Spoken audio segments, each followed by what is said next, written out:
CTV News at 5 with Tony Ryma and Rick Wyman with weather. Good evening. So glad you are with us on this Tuesday, September 16th. A train has derailed just outside of Sultan near Chapleau. OPP say there are no hazardous materials on board and currently have no safety concerns for the surrounding communities. We're watching this story and we'll update as information becomes available. A heavy police presence in the Sioux earlier today as officers continue their investigation into a homicide. Police executed a search warrant this morning in the 200 block of McNabb Street. Investigators and forensics personnel could be seen entering an apartment complex. The building is just one street over from Poplar Avenue, where on the weekend a person was taken to hospital with serious injuries and later died. A 77-year-old was killed following an ATV crash north of Sudbury yesterday. Ontario Provincial Police are investigating the crash that happened on Old Portelon-Gervais Lumber Road, about 55 kilometers north of Capril. Officers received a call at 10:35 a.m. The driver of the ATV was found dead at the scene. Turning now to the weather, it was another pleasant late summer day. Are we in for more above seasonal temperatures? For that answer, let's bring in CTV's Rick Wyman. Well, Tony, in some sectors, yes, and others, no, as you will see with the 5-day forecast coming up in just a couple of minutes. Some rain moving into the area as early as tomorrow. Your first take on weather brought to you by CAA. Get your membership today at caa.ca. So I guess for some, it'll be unpleasant. For others, it will be pleasant. Risk of thunderstorms and some shower activity. We'll get into that and a lot more in the 5-day forecast coming up, Tony, just a couple of minutes away. And we also have to talk about a cool down in a couple of days, too. Details still to come. Back to you. Thanks for that, Rick. $33,000 in illicit drugs were seized during a traffic stop in Sudbury. Police say patrol officers pulled a vehicle over on McKim Street around 2:30 this morning. They found open alcohol in the vehicle and proceeded to search the vehicle, finding cocaine and cash. The driver and 2 passengers have been charged with trafficking. A sports store in Timmins has again been the target of thieves. O'Reilly's source for sports was broken into twice on the same morning. CTV's Lydia Chubak reports. Over the weekend, O'Reilly Source for Sports posted this photo from its surveillance footage on its social media page. Early Sunday morning, Riley Heffernan says suspects broke into his store through the front door and took over $15,000 retail worth of high-end bicycles. Without jeopardizing the ongoing investigation, I could tell you that around 4:40 a.m. 2 perpetrators masked entered the store illegally through my front door and proceeded to quickly steal 3 bikes from the store. But wait, there's more. So there was a 4th one stolen, 6:26 a.m. A 3rd perpetrator walked by, saw the door wide open, and helped himself. Heffernan says his business has been broken into about a dozen times over the last 9 years. This time, he says it was a rare occasion. He forgot to set the alarm system. I made a mistake and I paid for it. Lock it or lose it, if you will. I can't stand that saying. That is a sign that we're living in an unrighteous land. I should be able to leave my front door unlocked.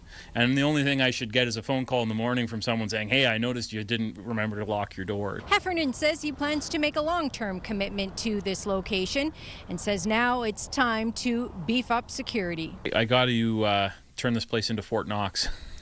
I've got to put some bars on the windows, start making some phone calls about security measures to just make this a harder place to target. 2 of 4 bikes have since been found and returned, along with the store's cell phone that was located in the Timmins and District Hospital Emergency Department. Lydia Chubak, CTV News, Timmins.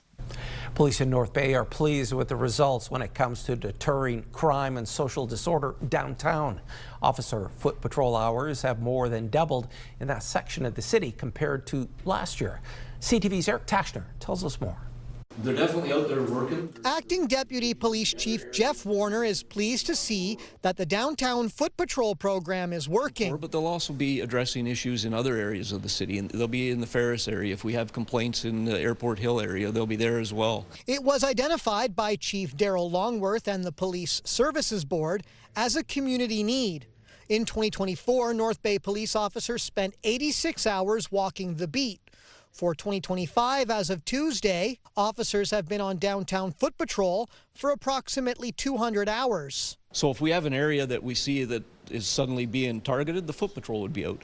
And they'll be out at night too. Once police staffing levels are back to where the board wants it to be at, 2 officers will be assigned to dedicated full-time foot patrol in the downtown. Businesses that I've heard from have definitely noticed an increase in the amount of police that they're seeing in the downtown, and that is assisting with the social disturbances. Crime Severity Index data referenced at Tuesday's board meeting shows both non-violent crime and violent crime dropped in 2024. This is the first time that I've actually seen the numbers go down. And it's the same time that we have increased our presence, our visibility, and it's the same time that we've really engaged with our community partners. In mid-June, police opened a downtown office space to increase visibility and for officers to use when they're patrolling the downtown. Warner says it's used on a regular basis. And also give people the sense that they know that when the vehicle's out front, that there's somebody nearby. And police are pleased to see the collective effort in addressing downtown issues and disorder. So I think it all sort of combined has an effect on reducing those numbers of calls for service to us, which certainly helps. Eric Tashner, CTV News, North Bay. Time for a quick break. Coming up on CTV News at 5, Rick has your full weather forecast. But first, let's take a live webcam look at Point Pleasant Marina in Parry Sound. It's courtesy of Northern Creations. Right now, it's 24 degrees in Parry Sound. We're back in just a few minutes. When you see it happen, send it to CTV News. Text 10400 from your screen to ours. Text 10400. Change is a-coming to northeastern Ontario as far as weather is concerned in some sectors, as you are about to see. Forecast radar will infiltrate by tomorrow, and of course the risk of a thunderstorm, chance of showers in some sectors. So we'll get into that with the 5-day details coming up, as you are about to see. How about that forecast? Sudbury Nickel Belt, sunshine tomorrow at 25. Thursday, chance of showers, 21. Friday, sun and cloud at 17. 18 Saturday and 19 Sunday. Both days with the sun and cloud. Different story in Sault Ste. Marie and Algoma. Chance of showers for tomorrow, 25. More of the same on Thursday, 21. Friday, sun and cloud at 16. Sun and cloud Saturday, 18. And again, the chance of showers, 19 come Sunday. Want a different story? How about Timmins, Cochrane, Kapuskasing? 60% chance of showers, risk of a thunderstorm tomorrow, 24, 30% chance on Thursday at 16, 14 Friday on the cool down, sun and cloud, 1 your overnight low, Saturday, sun and cloud 18, 19 on Sunday with the chance of showers. Let's have a look now at Temiskaming Shores and Kirkland Lake. Risk of a thunderstorm tomorrow, 40% chance of showers at 24. 17 Thursday, chance of showers, 30%. Friday, some sun and cloud on the cool down, 14. 0 the overnight low. That's in the forecast right now, according to Environment Canada. Saturday, sun and cloud, 18. And Sunday, how about chance of showers, 19. That's enough to spoil any Sunday as far as I'm concerned. And a look now at what's happening in North Bay, West Nipissing. Okay, we'll start off with sunshine tomorrow at 24. Chance of showers on Thursday, 23. And you're probably saying to yourself, 30% chance of showers. It might rain, it might not. But then again, depending on where you live in North Bay, West Nipissing, it could possibly rain as you roll the dice with 30% chance. Friday, some sun and cloud, 17, overnight low of 3. Saturday, sun and cloud. Sunday, sun and cloud. We've got 18 and 20, your daytime high. So it looks like Friday right now will be the cool night. So get ready for that. Watch out for those plants as well. Tony, you're a gardener. You have plenty of plants on your property. Keep in mind, Friday could be a cool night. Back to you. Could be. Thanks for that, Rick. Public Health Sudbury Districts has reported more than 2,000% spike in syphilis cases. This is the second warning for people to get tested for the sexually transmitted infection this year. Syphilis can be treated with medication, but without treatment, the infection can cause permanent damage. The health unit is emphasizing the importance of pregnant people getting screened, as babies can contract congenital syphilis from the mother. Public Health Sudbury Districts recommends universal syphilis screening 3 times during pregnancy. A recent survey is highlighting a lack of awareness of warning signs and symptoms for gynecological cancers among Canadian women. CTV's Amanda Hicks has that story. 3 years ago, Jennifer Pride went to visit her doctor after experiencing concerning symptoms. I had an appointment with my doctor for something else, mentioned to him that I had this bleeding, and because I'd gone through menopause several years earlier, he says, yeah, this isn't good. After a series of tests, Pride was diagnosed with uterine cancer, and a total hysterectomy was recommended to prevent further spread. Now, Pride is cancer-free, but says she never anticipated those symptoms would have led to a diagnosis. I knew something wasn't right, but I didn't think it was to the extreme that it was going to be.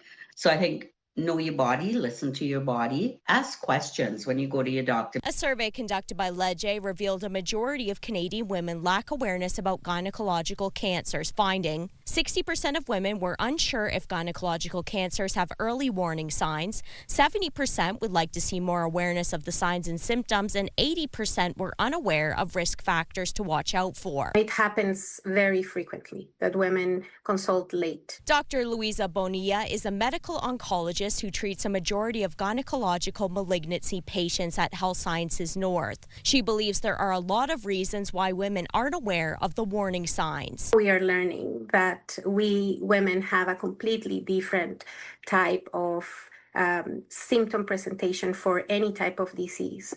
And I think that there's also the stereotypes, right? That when women come and consult, and they consult again and again, they are told that their symptoms are in their head, that they tend to be gaslighted. Pride, meanwhile, says she is grateful her cancer was caught early. I've lost friends to cancer. I lost my mom to cancer. So I know what that's like and how it could turn out. And I thank God that I am one of the very lucky ones. Bonilla says it's important to be aware of any changes to your body and to understand your family's history. She adds early diagnosis can make all the difference when it comes to patient outcomes, so speak to your doctor if you have any concerns. Amanda Hicks, CTV News, Sudbury. A major investment is needed. Coming up on CTV News at 5. How much will the city of Sault Ste. Marie have to spend on roads to bring them into fair or better condition? The numbers are next. A recent report to Sault City Council outlined just how much work is needed to bring the roads up to a fair or better condition, and it comes at a hefty price tag. As CTV's Corey Nordstrom tells us, more than $300 million would need to be spent over the next 10 years for that to be achieved. An update on the state of Sault Ste. Marie roads was brought to City Council at its last meeting, showing both a funding gap and the significant amount of work needed. On what's called the Pavement Condition Index, the average is 53 across the city, fitting in the fair category. Yet a third of roads are in the poor or very poor categories. Most of our residential roads that have needs for rehabilitation require full reconstruction. Because they're 100 years old, they have no granular base. So that's a pretty big investment for those. We can do pretty well with our main arteries and collectors by resurfacing. Using an unlimited budget scenario, city staff concluded that $330 million would need to be spent over the next 10 years to bring all road assets to a fair or better condition. Based on the current funding levels, that would mean an increase of $11 million per year. It would represent a 12% bump in this year's tax bill, something Mayor Matthew Shoemaker says just isn't feasible. I do support putting more into roads, but we're going to have to get there over time with, an additional 0.5 point or 1 point on the tax increase allocated specifically to roads. So that we can do, all the things we're currently doing, improve the road maintenance, and do it in a way that's not going to, make the tax increase unbearable for residents. Staff say they will be requesting an additional $500,000 during the 2026 budget deliberations to chip away at the funding gap on roads. $500,000 is a significant amount of money, especially if the investment starts now. It does kind of compile over, it does add up over years. So it's definitely an investment now will pay off in the future, and we'll go towards those initiatives every year in perpetuity. The recent roads report makes note of the city's significant lack of debt compared to other northern municipalities as a possible answer to address the underfunding of roads. While it wouldn't be used directly for the ongoing roads work, Shoemaker says that if other projects were funded using debt, they could open up more funds to be used on city roads. Corey Nordstrom, CTV News, Sault Ste. Marie. A coalition of women in politics organizations from across Ontario are hosting a free, nonpartisan virtual event to inspire and support women and gender diverse people. As CTV's Lindsay Alick tells us, the event is for those considering a run for public office in October 2026 elections. Lisa Deakin is a councillor in the township of Russell. In 2022, she was approached by Leadership Feminin Prescott Russell if she'd be interested in running for municipal council. One of the big factors was, of course, the community connections that I had, but also the reality was there were no women on the ballot at that time, and the deadline to get your name on the ballot was fast approaching. So it looked like we were about to have an entirely white male council if I hadn't put my name on it. According to Politics Now founder, only 37% of Ontario's municipalities are led by women or gender diverse individuals. Typically, that is usually accompanied by another number that when women and gender diverse people run, they also win at a very high rate, and at a rate that is incredibly impressive. And the number is so low as to why we don't have that kind of representation in our municipal councils, because the reality is that less of them decide to run. That's a variety of reasons. Typically, some of the most common reasons that we hear is that people don't know if they're the right fit for the job because they've never seen anybody that's like them do that job. That's something these organizations hope to change by hosting the Run Where You Are virtual event. We have the former Premier of Ontario, Kathleen Wynne, who's going to be sharing her story, her road from municipal politics as a school board trustee into becoming the Premier of Ontario. We also have a panel of women who are currently city councillors or municipal councillors in different capacities from across the province, including some representation from Northern Ontario with Councillor Kristen Murray from Timmins. And I'm hopeful that people are able to at least see themselves represented. The event is 1 week away on September 23rd at 7 p.m. via Zoom. Over 100 people have already registered for the free session, and Kingsley Mallow says it will not be capped, so it's accessible to all. Lindsay Alick, CTV News, Sudbury.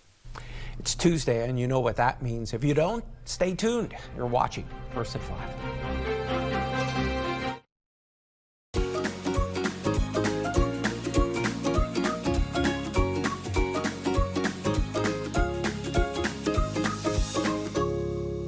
Well, it's safe to say for the first time ever, it's Miller time on Take Me Home Tuesday. My name is Rick Wyman, along with Emma Bailey from the Sudbury SPCA. All kidding aside, we've got a 10-week-old kitten by the name of Miller. Thanks for joining us. Thank you for having us. Miller is a little nervous for his first TV interview, but he's very sweet. Oh, hello. He's only 10 weeks old, so he's very young. He's just old enough to go into his forever home, but he's looking for it. He's also a polydactyl, so he has extra digits on his paws, so we just want his owners to make sure they keep up with the grooming on the nails, and other than that, he's just perfect. I'm glad you explained that because you had me at polydactyl. Yes, polydactyl. So they grow extra digits on their front paws and sometimes their back as well. And I believe Miller has both. And so his mom, when he came into care, she was adopted last week and she also was polydactyl. So he has 3 other brothers at the animal center who are not polydactyl, but they're also looking for their forever homes. That's why I came to work today, to learn what it's all about. So tell me, a lot of people become quickly enamored when they see a kitten, but sometimes there can be an adjustment in dealing with a 10-week-old kitten. Tell me more. Absolutely. When they first go into their home, they're really nervous. They're probably going to do a lot of hiding, some avoiding. But after they finally get used to their territory, they know what's going on in the home, they open up a lot more and they'll be a lot more comfortable. So same with Miller. He might be a little different when he goes home, but after he's really opened up to his family, it'll be so great. And it's always good to keep in mind that they're learning as well. They're very, very young. So just being aware of making sure you have stuff that they can scratch, things that'll keep them busy so that they're not scratching on your furniture and that sort of thing. Okay, something I learned over the weekend, and it was a TV commercial about, well, cat food and dog food, but they said At least one individual said that 60% of cats are overweight. So with a 10-week-old kitten, how do we control that over the course of the kitten's life, or kitten becomes a cat? Definitely. So it's good to have timed feeding, so then they get their breakfast, their lunch, and their dinner. Sometimes when you do free feeding, where you just leave the bowl out for the day, it allows them to eat as much as they want and eat more and more and just sort of gain that weight. So as well as keeping them active, so making sure you have wands to play with, laser toys, things like that, that'll keep them active in the home. And so if they do gain that extra weight, they can burn it right off. Okay, let's find a home for Miller tonight on Take Me Home Tuesday. Emma, thanks for dropping by. Emma, of course, from the Sudbury SPCA, and Miller needs a home. Perhaps you can provide one. We'll be back in 7 days with more Take Me Home Tuesday.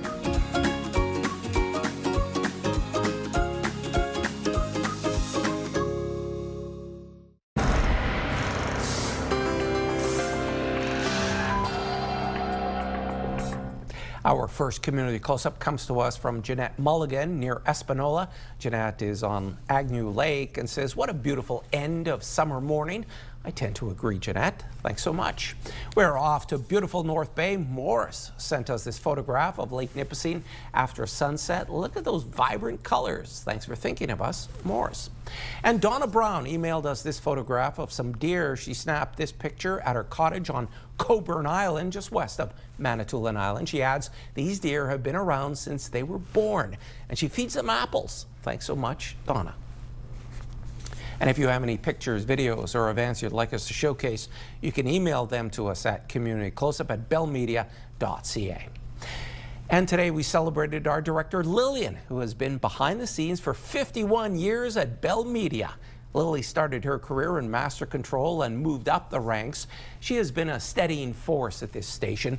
Her impact is felt in every newscast. Even today, as she directs from the control room, Lily has shown up every day with extreme dedication, also training and coaching many of us, which is why we wanted to take a second to celebrate her. And we'll have more on her career at 6 o'clock. Well done, Lily. And there's more News for the North coming up at 6 o'clock. For now, folks, continue watching as we hand things over to CTV National News.